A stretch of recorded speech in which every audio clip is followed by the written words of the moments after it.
Hello, welcome to my YouTube channel am research centre পক্ষ থেকে সকলকে স্বাগত জানাই।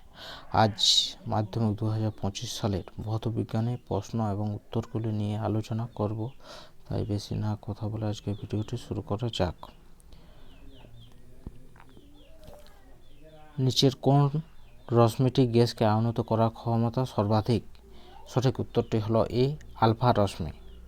2 নম্বর প্রশ্ন, ফিউজ তারের বৈশিষ্ট্য হলো উচ্চ রোধ এবং নিম্ন গলনাঙ্ক। আধুনিক দীর্ঘ পর্যায় সারণীটি কয়টি শ্রেণী আছে? 18টি শ্রেণী আছে। নিচের কোন যৌগটির সম্পূর্ণ অণু হিসাবে পৃথক অস্তিত্ব নেই? সঠিক উত্তরটি হলো NaCl, সোডিয়াম ক্লোরাইড। নিচের কোন রশ্মিটি মৃদু তড়িৎ বিশ্লেষ্য? Acetic acid CH2COOH। লঘু সালফিউরিক অ্যাসিড মিশ্রিত পটাশিয়াম ডাইক্রোমেট দ্রবণে H2S চালনা করলে কি রং উৎপন্ন হয়? সঠিক উত্তরটি হলো সি, সবুজ। নিচের কোন আকরিকটি অ্যালুমিনিয়াম আকরিক? B, bauxite. ত্রিবন্ধনীযুক্ত অসম্পৃক্ত হাইড্রোকার্বনটিকে শনাক্ত করো। D, acetylene. C2H2। গ্রিনহাউস গ্যাসটি শনাক্ত করো। বি, জলীয় বাষ্প। STP-তে 22 গ্রাম কার্বন ডাইঅক্সাইডের আয়তন হল 11.2 লিটার।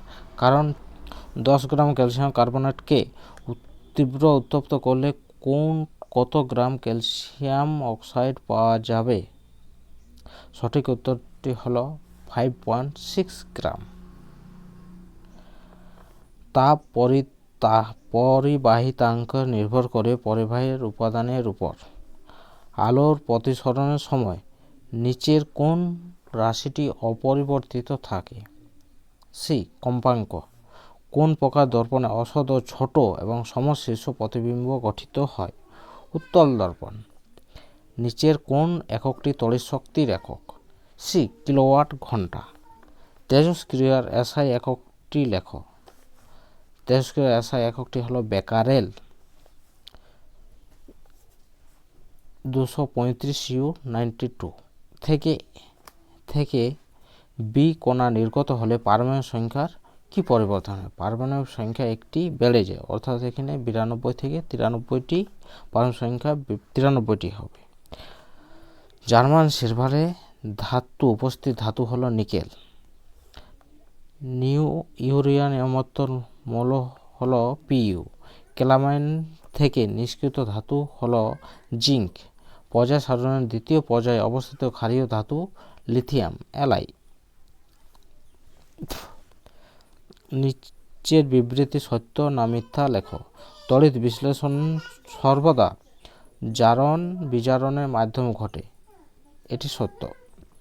অ্যাসিড মিশ্রিত জল তড়িৎ বিশ্লেষণের ফলে ক্যাথোডে কোন গ্যাস উৎপন্ন হয়?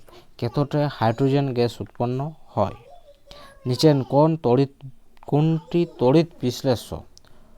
Acetic acid CH3COOH। কি ঘটবে যদি লোহার চামচকে অ্যাসিড মিশ্রিত কপার সালফেট দ্রবণে ডোবানো হয়?